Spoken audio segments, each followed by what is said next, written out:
was a famous trumpet man from out Chicago way.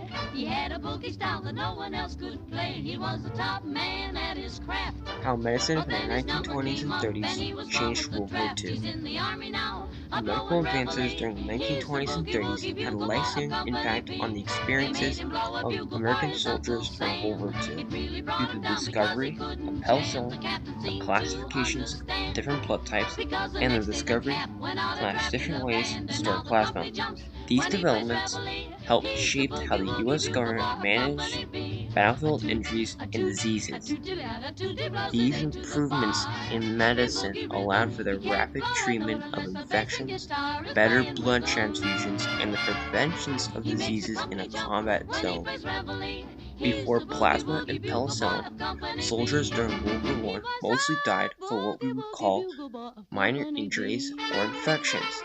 These minor When injuries he and plays infections boogie were woogie worsened by bugle, the he was environment busy of as a wet rat-filled bee. trenches that housed When he plays, diseases he like makes the company typhoid. jump way to the bar. He's a According boogie to the woogie bugle boy research of of Company B. Alexander Fleming, who accidentally discovered Toot penicillin toot, he in blows it into the 1928, bar. though slow to develop, He can't penicillin would blow a become a note till the cornerstone bass and in guitar wartime is with medicine. After Fleming noticed and the company mold-killing jumps when he bacteria plays on one of his reveille. petri He's the dishes, boogie woogie bugle Fleming boy of with Company his team B. worked on purifying and mass-producing the drug by the 1940s.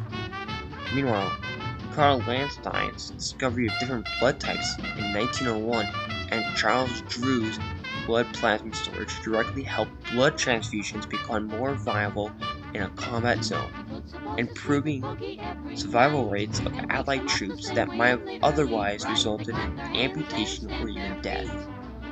A source in the time period gives insight into how penicillin helps soldiers.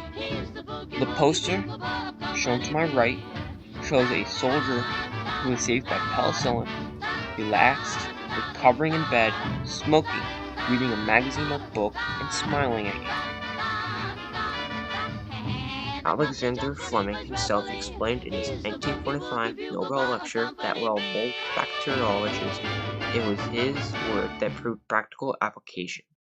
He warned about the risk of antibiotic resistance, showing his knowledge of the medicine's power and the danger it could pose. In his 1901 paper, Landsteiner documented how the different types of blood were incompatible, which explained the frequent deaths during blood transfusions during World War I. This knowledge allowed doctors in World War II to match blood types safely. Charles Drew built on this by demonstrating how blood plasma, unlike whole blood, can be separated, preserved, and transported, making it ideal for combat zones. Blood for Britain project shipped massive amounts of plasma overseas, saving lives not only on the battlefield, but also at the home front. Typhoid Mary, a famous illustration showing typhoid in the early 20th century, representing the invisible threat of the disease. The 1909 illustration shows Mary unknowingly spreading disease through food, showing how unchecked illnesses could rip through populations. Typhoid vaccines started developed in the late 18th century, which reduced disease rates among troops. A 1947 medical journal article by J.C. Snyder outlines how typhus outbreaks, once deadly and couldn't be controlled, were managed through public health services and wartime vaccination programs. These medical breakthroughs did more than make people healthier. They made the modern war machine more resilient. Antibiotics like penicillin kept wounded soldiers alive and from dying from infections. Blood transfusions made it so frontline medics could stabilize trauma victims. Vaccines prevented epidemics in crowded camps and overseas battlefields. These advancements show a link.